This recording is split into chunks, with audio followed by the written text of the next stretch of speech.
इस कार्यक्रम के पुण्यार्जक हैं श्री राजेंद्र, श्रीमती शकुंतला, श्री संदीप, श्रीमती सीमा, श्री रितेश, श्रीमती रीमा, श्री गौरव, श्रीमती शिखा, मेहुल, अवनी, रौनक, मोक्षा, गर्वित, रोचक, नित्या, नव्या एवं समस्त पतंगिया परिवार, उज्जैन, मध्य प्रदेश।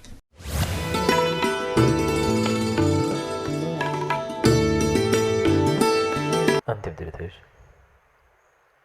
वर्धमान स्वामी के शासन में हम सभी विराजते हैं और उनकी ये पावन पीयूष देशना हम सभी के लिए परम उपकारी है। अनादिकाल से हमारी आत्मा में जो जन्म, जरा और मृत्यु रूपी रोग लगे, उन रोगों का उपशमन करने वाली कोई परम औषधि है तो वह एकमात्र यह जनवाणी।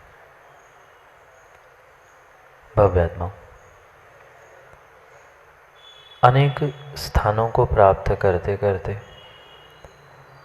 अनेक गतियों को प्राप्त करते करते हमारी इस आत्मा ने पता नहीं कितने भावों से इस अनंत संसार की यात्रा की, और जितनी जितनी आज तक इस जीव ने, इस आत्मा ने यात्रा की, प्रत्येक स्थान, प्रत्येक गति में उसने दुख पाया। भले ही उसके पास खोज सुख की थी, पुरुषार्थ सुख के लिए चल रहा था, पर कहीं न कहीं उसे दुख और दुख ही मिला। क्या कारण था? मेरी इस जीवन यात्रा में मैंने दुख क्यों प्राप्त किया? क्योंकि यहाँ बैठा हुआ कोई ऐसा व्यक्ति नहीं होगा कि जिसने आज तक दुख ना देखा। माँ, ऐसा दिन कभी आया? ऐसी कोई आयु, ऐसी कोई गति आज तक प्राप्त की जहाँ दुख ना मिला? मिला। प्रत्येक स्थान में हमने दुख भोगा, प्रत्येक गति में हमने दुख भोगा। गलती उन स्थानों की थी, कमी उन गतियों में थी? नहीं थी। चाहे तिर्यंच, नरक, देव और मनुष्य गति भी हमने प्राप्त कर ली, पर वहाँ जो दुख मिला वह गति के कारण नहीं, हमारी मति के कारण मिला। दोष व्यक्ति गतियों को देता रहा, पर स्वयं की मति को सुमति करने का प्रयास नहीं किया। कहीं न कहीं वह कुमति के ऐसे संस्कार हमारे भीतर है कि माँ, हम सब जानने के बाद भी कहीं न कहीं मान नहीं पाते। जिस दिन जीव का ये निर्णय हो जाएगा कि हाँ, इस दुख का अगर कोई करता है तो मैं स्वयं हूँ, उस दिन उस दुखों से बचने का पुरुषार्थ जीव स्वयं कर पाएगा। वो जानता तो है कि दुख जो मिला है उसके लिए मैं जिम्मेदार हूँ, पर मात्र जानने से काम नहीं होगा, उसे मानना भी होगा। और मात्र मानने से भी काम नहीं होगा, उसे दूर करने का पुरुषार्थ भी किसे करना पड़ेगा? पड़ोसी कर लेगा? अड़ोसी कर लेगा? नहीं कर सकता, नहीं कर सकता, क्योंकि सीधा सा गणित है, जो भोजन करेगा पेट उसका ही भरेगा। मैं पुरुषार्थ करूंगा तो कल्याण मेरा होगा, जो पुरुषार्थ करेगा कल्याण उसका होगा। ये सब बातें जानते हुए भी हम उसे क्रिया में क्यों नहीं ला पा रहे? दुख के निमित्तों से बचने का पुरुषार्थ क्यों नहीं कर पा रहे? दुखों से बचने का पुरुषार्थ क्यों नहीं कर पा रहे? क्योंकि अभी हमारी समझ नहीं बनी। अभी हमारी समझ नहीं बनी, इसलिए हम आज तक दुखों से छुटकारा प्राप्त नहीं कर पाए। माँ, घर परिवार में दुख नहीं है ना? बोलो ना, बोलो ना। ऐसा ना, मुंडी तो ऐसी हिल रही है पर आवाज़ ना की आ रही है। ऐसी स्थिति है, हम करते कुछ थे और कहते कुछ थे, इसी कारण से हमारा काम बिगड़ता रहा। विश्वास है, हमें दुख है, पर सबके सामने कहे कैसे नहीं है। यही तो विपरीत परिणति, विपरीत परिणाम, कहीं गति कहीं मति, कहीं परिणति कहीं परिणाम, इसी कारण से तो काम बिगड़ता रहा। जानते हैं कि बिना सम्यक दर्शन, सम्यक ज्ञान और सम्यक चारित्र के मेरा कल्याण होने वाला नहीं है। कौन नहीं जानता? कौन नहीं जानता? जानते तो है, कुछ कुछ जीव मानते भी है, पर क्या करे कैलाशचंद जी, कहीं ना कहीं कमी है, इस कारण से उस चारित्र तक पहुंच नहीं पाते। माना कि क्वचित कदाचित कभी चारित्र को धारण भी कर लिया, पर उलझ गए गोशपाद में। जानते हैं गोशपाद? कभी उस बरसात के समय में गाय जब निकलती है उस रोड पर, देखा जहाँ कीचड़ है वहाँ गाय अगर निकल जाए तो उसके पैरों के निशान बनते, देखे नहीं देखे? कीचड़ में गाय बैल आदि जैसे ही निकलते हैं उस कीचड़ में एक निशान बनते हैं उनके पैरों के, उसको गोशपाद कहा। गाय का पैर, गाय के पैर में अगर पानी भी जमता है तो मां कितना, उस गोशपाद में बरसात का पानी भी इकट्ठा हुआ तो संजय भाई कितना सा, एक आध कटोरी, 2-4 चम्मच। ऐसी ही परिणति जीव ने आज तक की, क्रियाएं की, तप किया, चारित्र भी धारण करने का प्रयास किया, भले महान नहीं अनु सही, पर कहीं न कहीं वहाँ पूजा ख्याति लाभ प्रशंसा इसकी भावना भीतर में टकराती है। और आचार्य भगवंत कहते हैं जो भवसागर पार करने के लिए निकला है उसने चारित्र धारण करके बहुत बड़ा समुद्र तो पार कर लिया पंडित जी। अणुव्रत है ना, पर किंचित भी अगर ये भावना है कि सबसे पहले मुझे आगे बैठने की जगह मिले, लोग मुझे सम्मान से सबसे पहले श्रीफल चढ़ाने के लिए बुलाए, अगर ऐसी भावना है तो वह आपका चारित्र, आपकी क्रिया मिथ्या चारित्र है। मैं नहीं कह रहा, दौलत राम जी छैड़ाला में समझाने का प्रयास कर रहे हैं।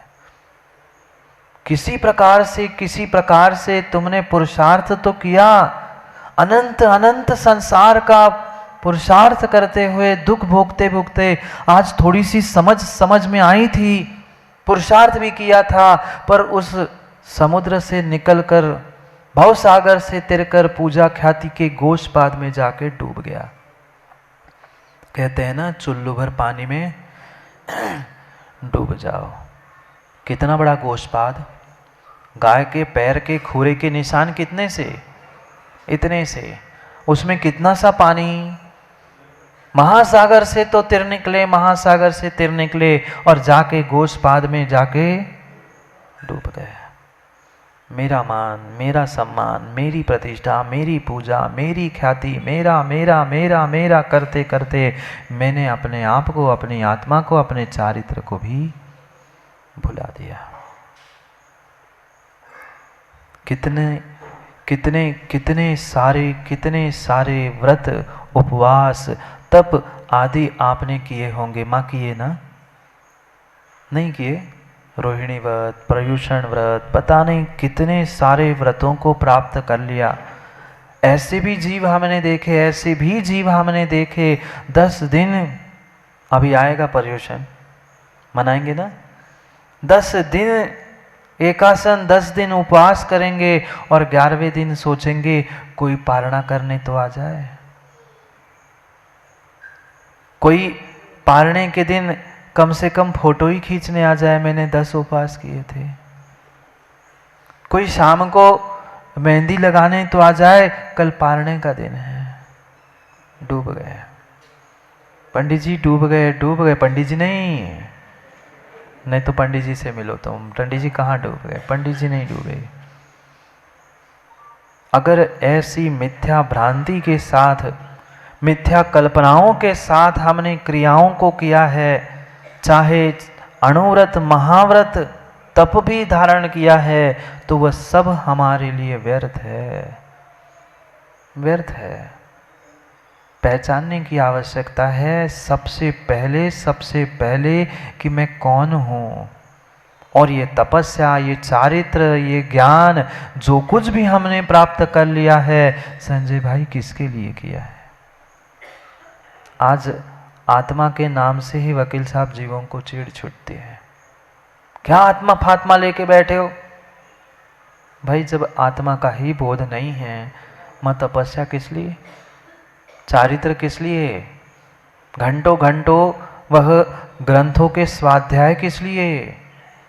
बोध तो हमें अपना स्वयं का करना होगा, तब जाके कभी हमारी क्रिया सम्यक हो पाएगी।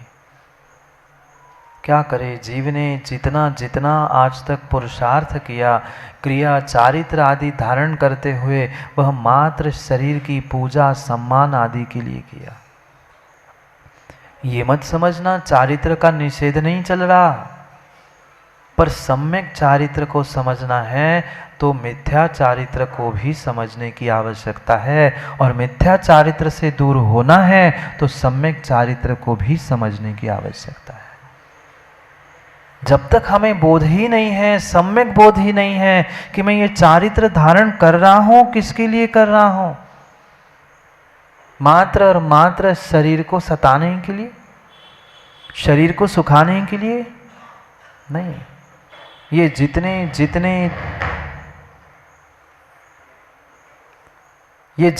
जितने बहिरंग तप तपे जा रहे हैं, कहीं ना कहीं अभ्यंतर तप की सिद्धि के लिए।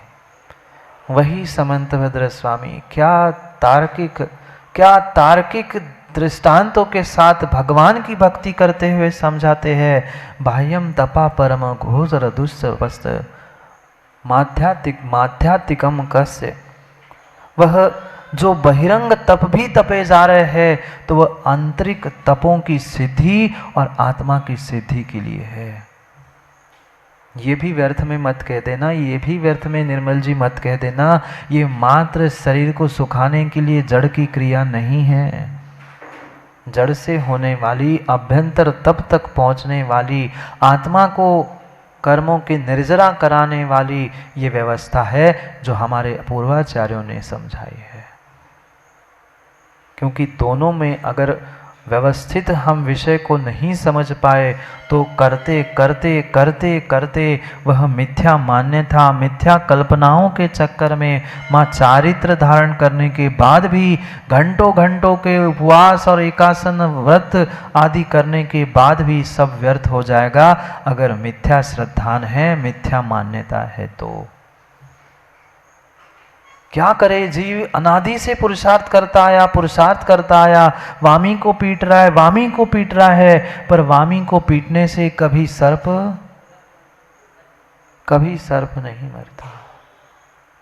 नहीं मरता। ऐसे ही मात्र और मात्र बहिरंग दिखावे के लिए अगर आप कोई कार्य कर रहे हो, तो वो कार्यकारी नहीं है।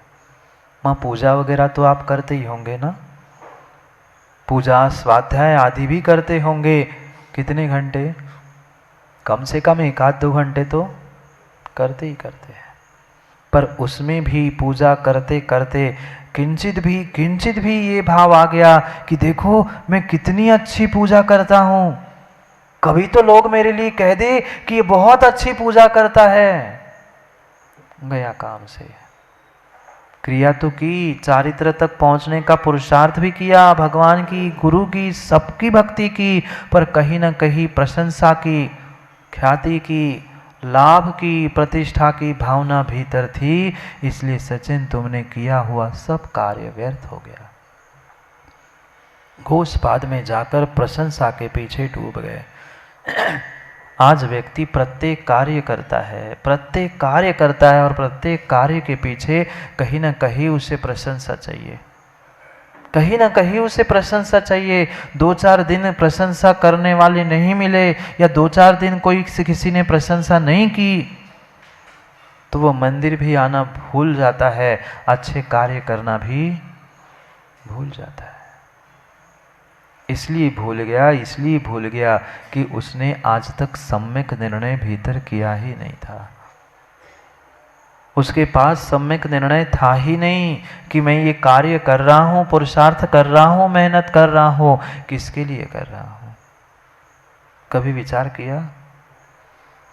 किया पूजा पाठ तपस्या क्रियाएं करते करते ये कभी हमने निर्णय किया कि ये क्रियाएं मैं कर रहा हूँ, किसके लिए कर रहा हूँ। माँ भगवान और गुरु के लिए पूजा करते ना, भगवान और गुरु के लिए पूजा करते हैं ना, जिनवाणी के लिए करते होंगे। भगवान ने अपना कल्याण कर लिया, गुरु अपना कल्याण करके जाएंगे। जिनवाणी तो पहले से ही जिनवाणी थी, उनके लिए पूजा नहीं थी। हमें अपने आप को प्रतिष्ठित करना था, अपने आप को उस पद को प्राप्त करना था, इसलिए पूजा थी। पर हमने पूजा में भी पूजा चाही, इसलिए कभी पूज्य बन नहीं पाए। समझ में आया? हम पूजा में भी पूजा चाहते रहे, पूजा करते करते भी पूजा चाहते रहे, इसलिए जीव आज तक ओम प्रकाश जी पूज्य नहीं बन पाया। पूज्य बनने के लिए पूजा करनी होगी, पूजा चाहनी नहीं होगी। पूजा करना और पूजा चाहना, इसमें माँ जमीन आसमान का अंतर है। जो आपने भक्ति भाव से अभी की वह पूजा की, और उसमें भी ये चाह है कि लोग मेरी अध्यक्ष जी प्रशंसा कर ले राजू भाई, तो वह हमारी पूजा की चाह है, ख्याति की चाह है, पूजा करना नहीं है। सोचे समझे विचार करे, क्योंकि एक समय में छद्मस्त जीव का एक ही कार्य हो सकता है, 2 कार्य एक साथ नहीं हो सकते। पूज्यपाद स्वामी को तो पढ़ लिया होगा ना, विदिशा के तो वैसे ही सभी जीव ज्ञानी हैं, और विशेष करके अरहंत विहार के तो और यह जीवस्य उपकाराय तद्देहस्य अपकारकम यद्देहस्य उपकाराय तज्जीवस्य अपकारकम। अगर जीव का उपकार करना है तो देह का कहीं ना कहीं अपकार होगा, और अगर आप देह का उपकार करने में लगे हो तो आत्मा का, जीव का अपकार होगा ही होगा।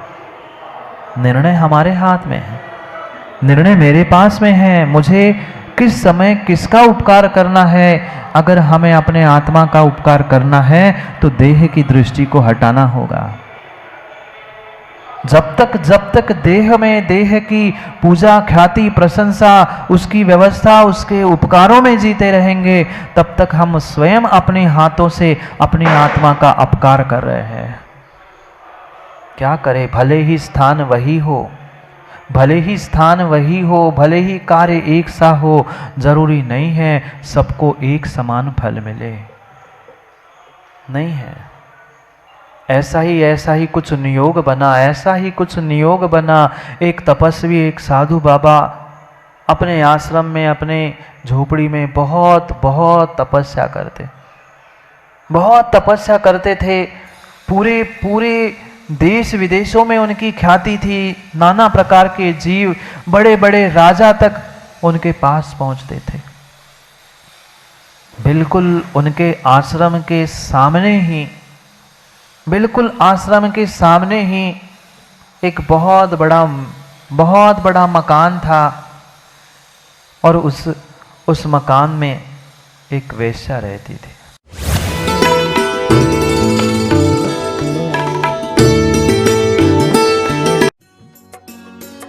इस कार्यक्रम के पुण्यार्जक थे श्री राजेंद्र, श्रीमती शकुंतला, श्री संदीप, श्रीमती सीमा, श्री रितेश, श्रीमती रीमा, श्री गौरव, श्रीमती शिखा, मेहुल, अवनी, रौनक, मोक्षा, गर्वित, रोचक, नित्या, नव्या एवं समस्त पतंगिया परिवार, उज्जैन, मध्य